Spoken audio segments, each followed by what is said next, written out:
It's strange, isn't it? The more someone ignores us, the more we want them. The less they care, the harder we try to make them care. It's like our heart doesn't understand rejection. It just turns pain into obsession. You tell yourself you're done. You've moved on, but then they post something, or walk past you, or simply don't reply, and suddenly your chest tightens. Your mind starts spinning, and before you know it, you're right back in a loop. Try to win the attention of someone who's already gone. But here's the truth. You're not chasing them. You're chasing the validation their attention once gave you. Because deep inside your brain, rejection doesn't register as they don't like me. It registers as danger. It tells your nervous system, something's wrong, fix it. And that's where the chase begins. Not out of love, but out of survival. Today, we're breaking down the real psychology behind it. Why silence feels magnetic, why rejection feels addictive, and why the people who ignore us often end up living rent-free in our heads. When someone starts ignoring you, it's not just an emotional sting, it's a full-body reaction. You feel in your chest, your stomach, your breath. The silence doesn't just bother you, it burns. That's because rejection isn't just psychological, it's biological. Your brain is wired to see connection as safety. Since childhood, the people who gave you attention were the people who made you feel safe, fed, protected. So when someone withdraws that attention, your brain doesn't interpret it as they're busy. It interprets it as, I'm in danger. Immediately, stress hormones like cortisol flood your body. Your heart rate rises, your chest tightens, and your mind starts racing to find a way to feel safe again. And the quickest way to feel safe? To get their attention back. That's when the chase begins. You start checking your phone every few minutes. You type messages and delete them. You scroll through old photos, looking for signs that they still cared. You convince yourself you're just being curious. But really, your brain is craving a fix of dopamine. See, every time they once smiled at your text, replied, or gave you affection, your brain released a rush of dopamine, the feel-good chemical that rewards you for connection. It's the same chemical that spikes when gamblers pull a slot machine, or when social media gives you a like or comment. The brain doesn't care if it's love, attention, or a notification. It just knows it wants more. So when that source of dopamine suddenly disappears, when they stop texting, stop showing interest, stop being available, your brain panics. It's like taking a drug away from an addict mid-high. It doesn't calmly accept it. It craves. That's why you keep thinking about them. Why you replay the last conversation in your mind. Why you overanalyze their silence. It's not love, it's withdrawal. You're not chasing them. You're chasing the chemical rush they gave you. And the cruelest part? The less attention they give you, the more your brain craves it. Because scarcity makes things feel more valuable. The mind confuses rare with important, so their distance doesn't make you lose interest. It makes you obsessed. But here's where awareness changes everything.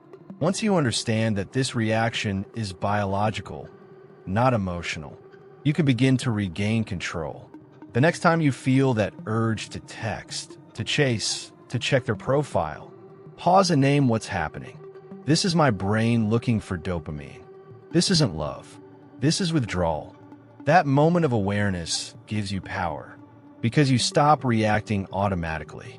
You stop letting the chemical storm dictate your behavior. Instead of chasing the high, you start detoxing from it.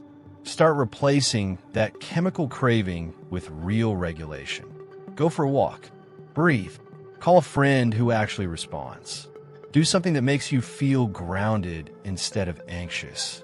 It won't feel as intense at first, because peace never does.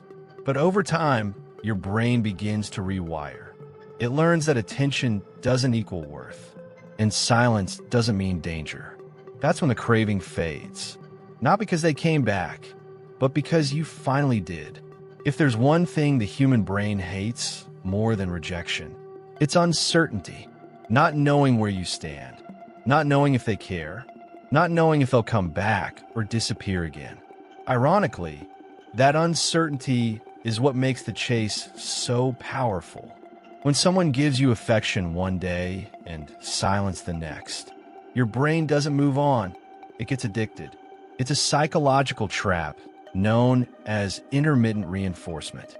It's the same mechanism that makes slot machines addictive. Sometimes you win, sometimes you lose, and that unpredictability keeps you pulling the lever again and again. It's not the reward that hooks you, it's the possibility of the reward. In relationships, the same principle applies.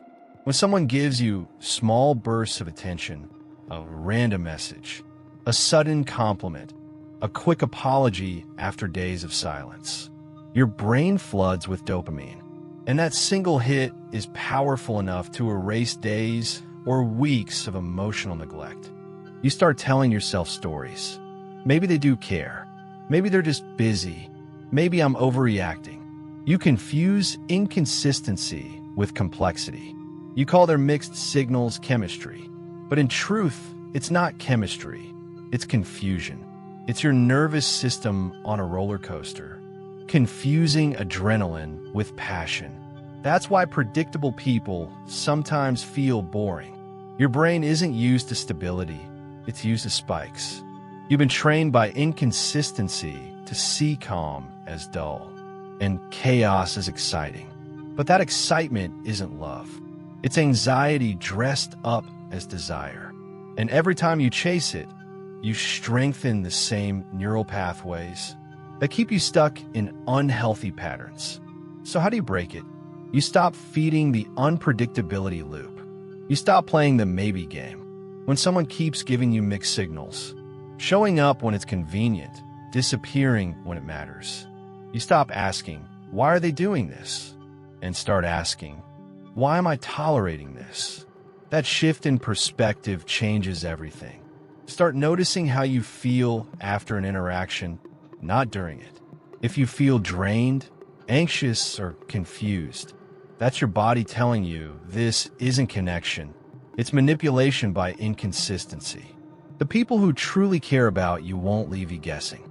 They won't make you question your worth between texts. Love doesn't come with suspense. It comes with peace. And if peace feels uncomfortable, that's your cue that healing is needed, not chasing. Because the truth is, uncertainty doesn't make love stronger. It makes trauma louder. And once you recognize that, the spell breaks. The silence loses its power. And the person who used to control your emotions with a single text suddenly doesn't matter that much anymore. That's not indifference. That's recovery. When someone ignores us, our first reaction isn't heartbreak. It's confusion. How could they not see my worth? How could they walk away when I gave them everything? But here's the hard truth. What hurts most isn't their absence. It's the story your ego tells about their absence. Your ego doesn't just want love. It wants validation. It wants to be chosen. It wants to believe, if they liked me, that means I'm enough. So when they pull away, it doesn't just feel like rejection. It feels like proof that something's wrong with you. But rejection rarely means you're unworthy. It just means the connection didn't match your needs or timing. Still, the ego doesn't want logic. It wants revenge. It wants to win them back. Not because you still love them, but because you want to feel powerful again. That's the ego trap. You're not chasing the person. You're chasing closure that only your ego can give. And this is where obsession grows. You start replaying memories, stalking their updates, decoding texts. Try to find the moment they stopped caring. You think if you can understand it, you can fix it, but you're not solving anything. You're feeding the same loop of emotional dependency. Here's what psychology says. Your mind doesn't crave the person, it craves resolution. Your nervous system hates open loops, and rejection is the biggest open loop of all. It leaves a question mark where your brain desperately wants a full stop. But here's where real healing begins. You close that loop yourself. You stop asking, why did they leave? and start asking, why do I need them to choose me to feel enough? When you face that question honestly, you realize most of the pain isn't about them. It's about old wounds, times when love felt conditional, when approval was earned through effort, when being ignored felt like being invisible. That's not love, that's programming, and it's time to rewrite it. The next time you feel that urge to prove your worth to someone distant, pause. Ask yourself, if I stopped chasing them right now, what emotion would rise to the surface? Loneliness? Fear? Emptiness? That's the real work. Because healing doesn't come from getting them back. It comes from learning to sit with those emotions without running from them. That's how you take your power back. The moment you stop chasing closure, you start creating peace. The moment you stop needing to be chosen, you start choosing yourself. And suddenly, rejection doesn't sting. It reveals. It shows you who values your energy and who only valued your attention. So don't see rejection as an ending. See it as redirection. Because sometimes losing someone is the universe's way of removing what was blocking your growth. Breaking away from someone who ignores or rejects you isn't just about willpower. It's about rewiring your emotional patterns. Because even when your mind says, I'm done, your nervous system whispers, wait, what if they come back? Detachment isn't forgetting them. It's freeing yourself from the emotional leash that keeps you waiting. And this takes deliberate, conscious practice. So let's break the cycle, step by step. Step 1. Accept the chemical truth. First, remind yourself, this obsession isn't a sign of weakness. It's a biological loop. Your brain linked this person to reward and pleasure. Now that the reward is gone, your brain panics, just like an addict craving a fix. Every time you want to text them, pause and name the feeling. Say it out loud. This isn't love. This is dopamine withdrawal. That one sentence creates distance between you and your craving. Awareness weakens addiction. When you label the feeling, it loses its control over you. Step 2. Starve the illusion, not the heart. You can't heal while still feeding the illusion. Mute them.